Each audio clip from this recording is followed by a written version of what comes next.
wanaagsan ilaantiin bay khiyaarta wada nagala xidhiidhay meel kasta oo dunida ka joogtaan halkani waa raadiyo xuriyo codka shacabka Ogaadeniya waad ka dhageysataan mawjada gaaban ee 16 mitir baan iyo waliba barahan internetka ku leenahay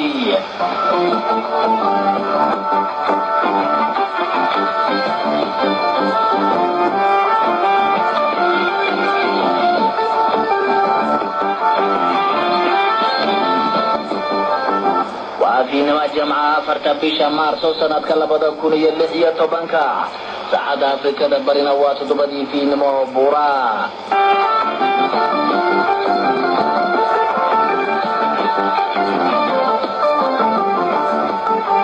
dhageysi alwaxa alcaawa idaacadana fiidnimo ku maqli doontaan warwixii dalka iyo dibadaba naga soo gaaray marka hore idaacada aan ku daafuranahay quraanka kariimka ah bismillaahir rahmaanir rahiim wal 'asr